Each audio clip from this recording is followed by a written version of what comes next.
Okay, tubers, it's me again. Hey, a little bit bored today, so I'm doing like everybody else. I get on YouTube. I was watching guys um, doing a really good job actually of showing how the fuel lines and how remote primers work on like chainsaws and stuff. Probably the only criticism I have is like that quite often that they're trying to take a picture down inside of a fuel tank or something to where you don't really quite get, you're getting 90% of the information, and it's that last little 10% that may or may not leave you confused. I don't know. So I just happen to have all the stuff laying around. It's like here's a carburetor that sets up with a remote primer, and I have the fuel tank. I think that came off of a weed trimmer or something. So, but anyways, I just wanted to show you how everything works, basically, and how to get your line straight the first time. So basically, what I'm going to show you here is like, okay, this is going to be the fuel line that's going into the tank. Let me get my handy dandy pointer here. So that's a fuel line right there is going inside the tank. And get this other one out of your way so there's no confusion.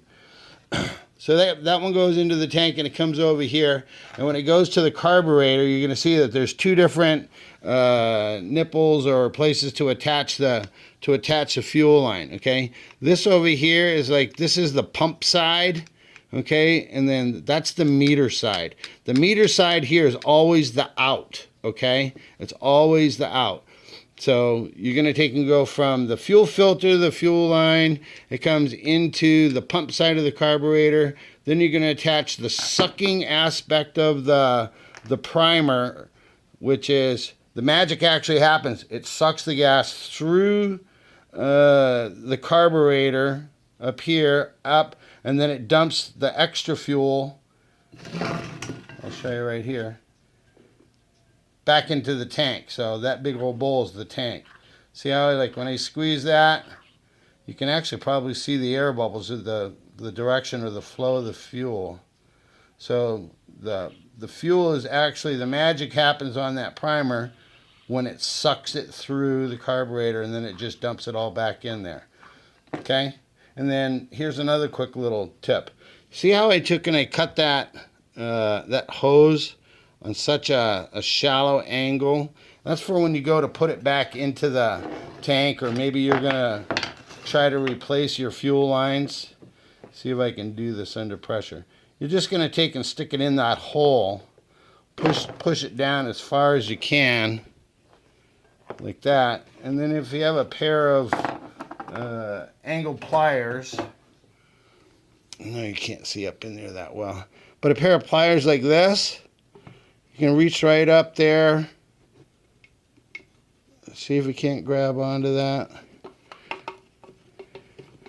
Trying to do it so you can see. It's a little bit twisted. There we go. I hope you guys can see any of this. I'm going to give it like 2 more tries.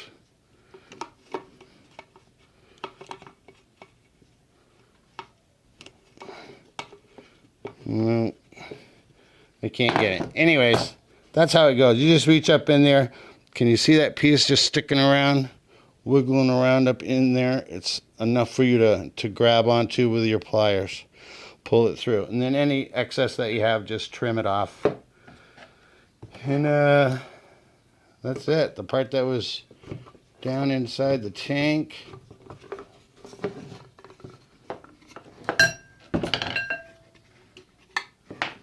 There's a fuel filter, and that's it.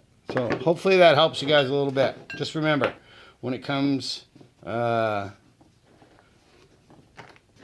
of the tank, over here onto the pump side, and then there's the metering diaphragm under there. Then it goes metering over into the suction part of the primer, and then the rest of it just goes out. See how that works?